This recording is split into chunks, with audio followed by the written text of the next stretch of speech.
வணக்கம்.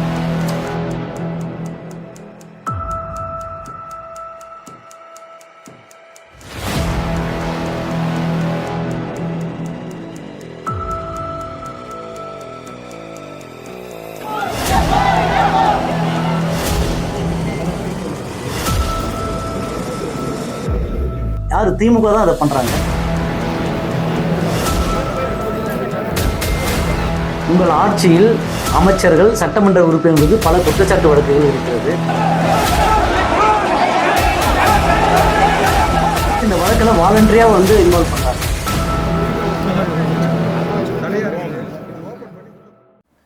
வணக்கம் சார். வணக்கம்.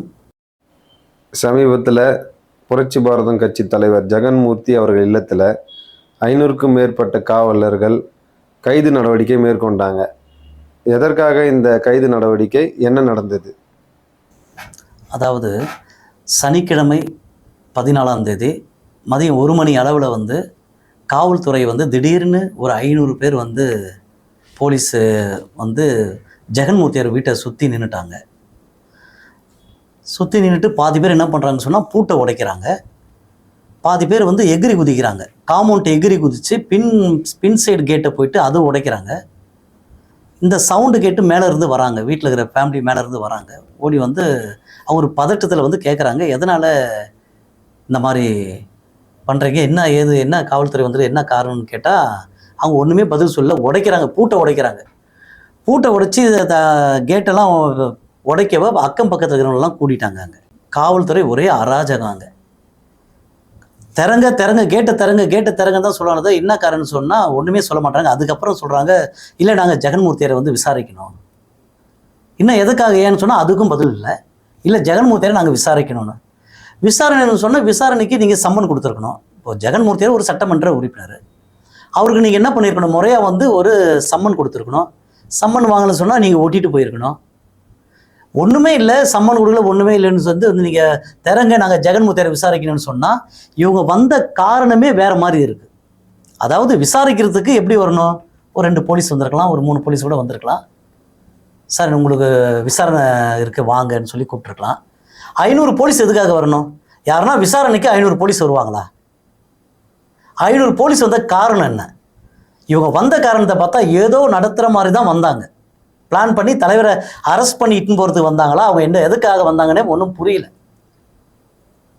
அவர் ஒரு சட்டமன்ற உறுப்பினருங்க. அவர் நீங்கள் எப்படி இந்த நோக்கத்தை 500 போலீஸ் இறக்கணும்னா என்ன அர்த்தம்? அது அக்கம் பக்கம்லாம் பயப்படுவாங்களா, பயப்பட மாட்டாங்களா? இதனால் அங்கே இருக்க மக்கள் எல்லாம் கூட்டிட்டாங்க. 2000-3000 பேர் அங்கே கூட்டிட்டாங்க. எல்லாம் கூட்டம் கூட்டினாங்க தாங்க. ஒரு தலைவர்னு சொன்னால் கூட்டம் கூடாதா? தலைவர் வீட்டில் இது மாதிரி ஒரு பிரச்சனை நடக்கும்போது அக்கம் பக்கத்தில் எல்லாம் வந்துட்டாங்க. இதுக்கு இடையில் என்ன வருதுன்னு சொன்னால் எல்லா டிவியில் ஃப்ளாஷ் ஆகுது, ஜெகன்மூர்த்தியார் சிறுவன் கடத்தல் வழக்கில் அரெஸ்ட் அப்படின்னு சொல்லி வருது. இதை கேட்டவுடன் இன்னும் தொண்டர்கள்லாம் அங்கே வர ஆரம்பிச்சிட்டாங்க. அது மட்டும் இல்லாமல் காவல்துறை அராஜகம் கொஞ்சம் நெஞ்சம் இல்லைங்க. அங்கே இருந்த ஏன் எதுக்கு கேட்டவங்களாம் தகாத வார்த்தைகளை திட்டி உங்களை எல்லாரையும் அரெஸ்ட் பண்ணிடுவேன்னு சொல்லி அப்படின்னு ஒரு 60-70 பேரை அரெஸ்ட் பண்ணியிருக்காங்க. அரெஸ்ட் பண்ணிட்டுன்னு போயிருக்காங்க. ஒரு விசாரணைக்கு கூப்பிடுங்க. வஜ்ரா வாகனம் எதுக்குங்க வரணும்? ஸ்ட்ரைக்கிங் போஸ்ட் எதுக்கு வரணும்? இதுதான் விசாரணையா? இப்படிதான் விசாரணை பண்ணுவாங்களா? அவர் ஒரு கட்சியோட தலைவருங்க. ஒரு சட்டமன்ற உறுப்பினர் மீறி ஒரு கட்சியோட தலைவர், தலித் மக்களுடைய தலைவர், ஒரு சட்டமன்ற உறுப்பினர். நீங்க இப்படிதான் அவரை நடத்துவீங்களா? இப்படிதான் காவல் 500 போலீஸ் விசாரணைக்கு வருவீங்களா? இதே மாற்று சமூக தலைவர் இந்த மாதிரி பண்ணுவீங்களா? இந்த மாதிரி போக முடியுமா? இல்லை போவீங்களா? நீங்க ஒரு தலித் தலைவர்ன்றதுக்காக இப்படி அசிங்கப்படுத்துவதா? நீங்க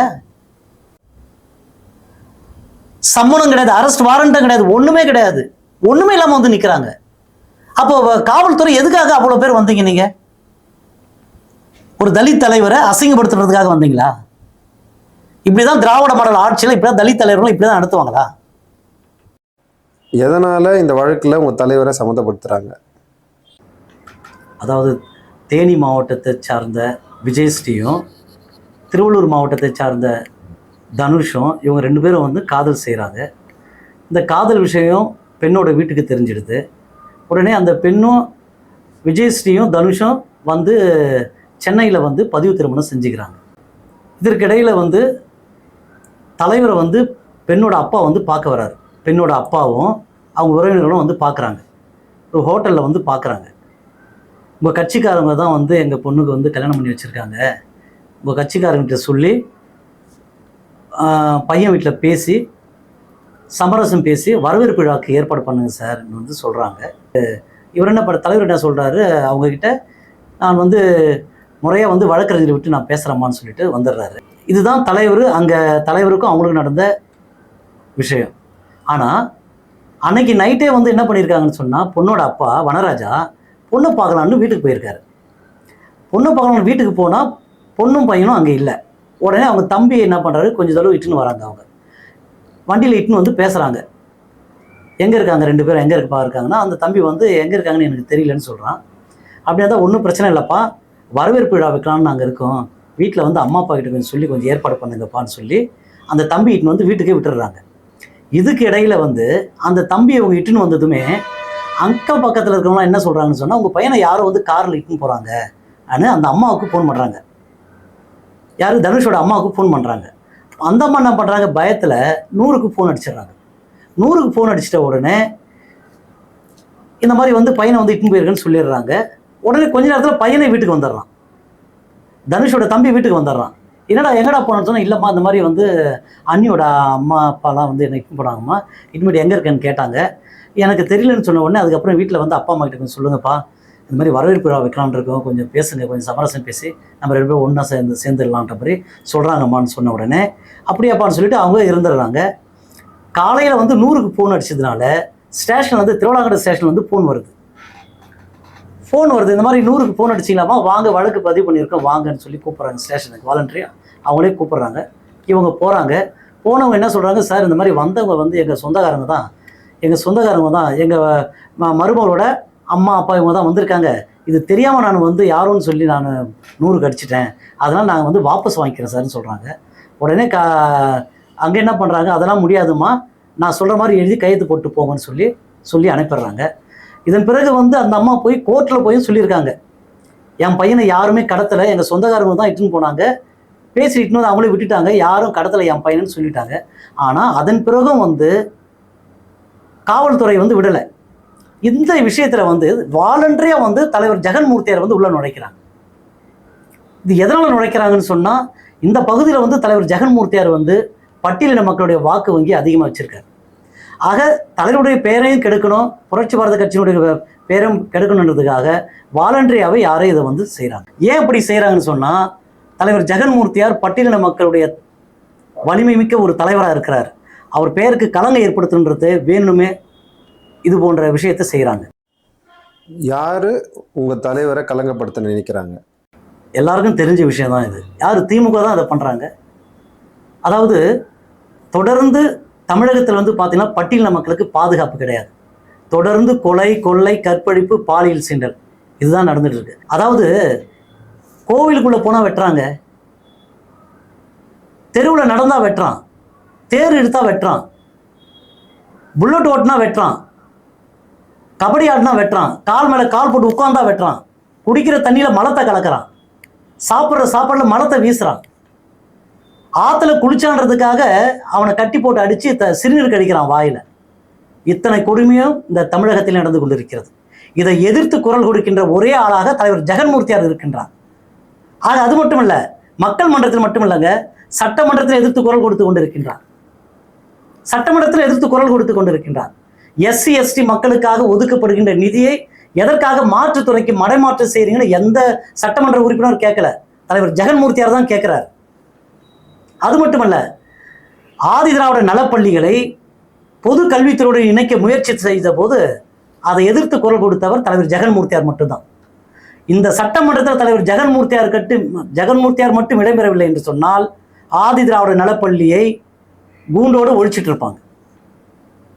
அது மட்டுமா, நாங்கள் ஆட்சிக்கு வந்தால் 10,000 காலி பணியிடங்களை நிரப்போம்னு சொன்னாங்க. யாரு, திமுக சொன்னாங்க. 3 வருஷம் ஆயிடுச்சு, எதுவுமே பண்ணல அவங்க. இதுக்காக சட்டமன்றத்தில் குரல் கொடுத்தாரு தலைவர் ஜெகன்மூர்த்தியார். தாழ்த்தப்பட்ட மக்களை திராவிட முன்னேற்ற கழக அரசு வஞ்சிக்குதுன்ட்டு.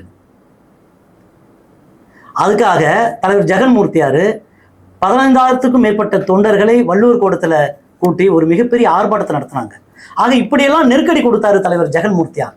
இந்த பட்டியலின மக்களுக்காக தலைவர் ஜெகன்மூர்த்தியார் போராடி கொண்டிருக்கின்றார். ஆகவே இந்த இயக்கத்தை ஒடுக்க வேண்டும், நசுக்க வேண்டும், புரட்சி பாரத்துக்கு களங்கத்தை ஏற்படுத்த வேண்டும், தலைவர் ஜெகன்மூர்த்தியாருக்கும் அவப்பெயரை உண்டாக்க வேண்டும் என்பதற்காகவே இந்த திராவிட முன்னேற்ற கழக அரசு இதை செய்திருப்பதாக நான் குற்றம் சாட்டுறேன். எதுக்கு திமுக உங்களை களங்கப்படுத்த நினைக்கணும், என்ன காரணம்?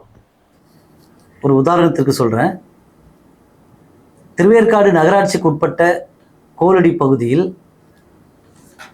இந்த அரசு 1000 கோடி ரூபாயில் கழிவுநீர் சுத்திகரிப்பு திட்டம் கொண்டு வந்தது. இதனால் சுற்றியுள்ள மக்கள், அதாவது கோலடி பகுதியில் உள்ள மக்கள் 2000 குடும்பங்கள் பாதிக்கப்படுகிறது. ஆகவே தலைவர் ஜெகன்மூர்த்தியார் அவர்கள் மாற்று இடம் கேட்டு இந்த அரசுக்கு அழுத்தம் கொடுத்தார். இது மட்டுமல்ல, தொடர்ந்து இது போன்ற, அதாவது விழுப்புரம் மேல்பாதி திரௌபதி அம்மன் கோவில் பிரச்சனையாக இருக்கட்டும், கரூர் வீரணாம்பட்டி கோவில் பிரச்சனையாக இருக்கட்டும், சேலம் மாவட்டத்தில் திருமலகிரி பஞ்சாயத்தில் அம்மன் கோவில் பிரச்சனையாக இருக்கட்டும், மதுரை மாவட்ட சாதிய பிரச்சனையாக இருக்கட்டும், வேங்கை வயல் புதுக்கோட்டை மாவட்டத்தில் வேங்கை வயல் பிரச்சனை, அதே புதுக்கோட்டை மாவட்டத்தில் வடகாடு பிரச்சனை, சிவகங்கையில் புல்லட் ஓட்டுன பிரச்சனை, தூத்துக்குடியில் கபடி பிரச்சனை, இது போன்ற பிரச்சனைகள், திருநெல்வேலி நாங்குநேரி பிரச்சனை, இப்படி தொடர்ந்து இந்த அரசால், இந்த ஆட்சியில் இந்த பட்டியல மக்களுக்கு தொடர்ந்து பல கொடுமைகள் நடந்து கொண்டிருக்கின்றது. ஆக இந்த பிரச்சனையெல்லாம் எதிர்த்து இன்றைக்கு தலைவர் ஜெகன்மூர்த்தியார் அவர்கள், புரட்சி பாரத கட்சியின் தலைவர் ஜெகன்மூர்த்தியார் அவர்கள் எதிர்த்து குரல் கொடுத்து கொண்டிருக்கின்றார். இன்றைக்கு சமூக நீதி பேசுகின்ற எந்த இயக்கமும் இதற்காக குரல் கொடுக்கவில்லை. ஆனால் புரட்சி பாரத கட்சியுடைய தலைவர் ஜெகன்மூர்த்தியார் அவர்கள் தொடர்ந்து குரல் கொடுத்து கொண்டிருக்கின்றார். ஆக இந்த பிரச்சனையெல்லாம் யார் செய்கிறாங்கன்னு பார்த்தீங்கன்னு சொன்னால் எல்லாம் திமுகவை சார்ந்த பொறுப்பாளர்களாக தான் இருக்கிறாங்க. ஆக இது மக்கள் மத்தியில் மட்டுமல்ல, சட்டமன்றத்திலும் குரல் கொடுத்திருக்கின்றார் தலைவர் ஜெகன்மூர்த்தியார் அவர்கள். உதாரணத்துக்கு, மத்திய அரசால் SC/ST மக்களுக்காக ஒதுக்கப்படுகின்ற நிதியில் மாற்றுத்துறைக்கு மடைமாற்றம் செஞ்சாங்க. ஆக தலைவர் அதை எதிர்த்து சட்டமன்றத்தில் குரல் எழுப்பினார். அது மட்டுமல்ல, ஆதி திராவிட நலப்பள்ளிகளை பொது கல்வித்துறையோடு இணைக்க வேண்டும் என்று முயற்சி செய்த பொழுது அதையும் சட்டமன்றத்தில் எதிர்த்து குரல் கொடுத்தவர் தலைவர் ஜெகன்மூர்த்தியார். தலைவர் ஜெகன்மூர்த்தியார் மட்டும் இந்த சட்டமன்றத்தில் இடம்பெறவில்லை என்று சொன்னால் ஆதி திராவிட நலப்பள்ளி என்ற ஒரு திட்டமே இருந்திருக்காது. அது மட்டும் இல்ல, 10,000 காலி பணியிடங்களை நாங்கள் ஆட்சிக்கு வந்தால் நிரப்புவோம்னு சொல்லி இந்த அரசு சொன்னது. ஆனால் 3 வருஷம் ஆயிடுச்சு, எதுவுமே பண்ணல. சட்டமன்றத்தில் தலைவர் ஜெகன்மூர்த்தியார் பேசினார். திராவிட முன்னேற்ற கழக அரசு தாழ்த்தப்பட்ட மக்களை வஞ்சிக்கிறது என்று கேட்டார், குரல் எழுப்பினார். அது மட்டுமல்ல, 15,000 தொண்டர்களை ஒன்று திரட்டி வள்ளுவர் கோட்டத்தில் ஒரு மிகப்பெரிய ஆர்ப்பாட்டத்தை நடத்தி இந்த அரசுக்கு ஒரு அழுத்தத்தை கொடுத்தார்.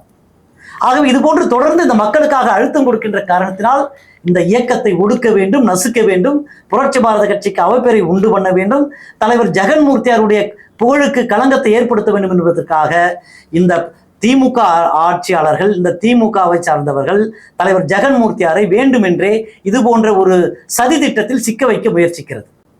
ஆக தொடர்ந்து தலைவர் ஜெகன்மூர்த்தியார் அவர்கள் சட்டமன்றத்திலே 128 கோரிக்கைகளை இந்த மக்களுக்காக முன்வைத்திருக்கின்றார். அதில் 20க்கும் மேற்பட்ட கோரிக்கைகள் இந்த அரசால் நிறைவேற்றப்பட்டிருக்கிறது என்று சொன்னால் இது போன்ற தலைவரை கட்ட பஞ்சாயத்துக்கு சொல்லுவீங்களா? உங்கள் ஆட்சியில் அமைச்சர்கள், சட்டமன்ற உறுப்பினர் மீது பல குற்றச்சாட்டு வழக்குகள் இருக்கிறது. கொலை வழக்கு, கொலை மிரட்டல், ஆள் கடத்தல், கஞ்சா, கள்ளச்சாராயம், ஊழல் வழக்குன்னு இப்படி பல வழக்குகள் பல பேர் மீது குற்றச்சாட்டு இருக்கிறது. இவர்கள் மீதெல்லாம் இந்த ஆளும் திமுக அரசு கைது நடவடிக்கை எடுக்குமா?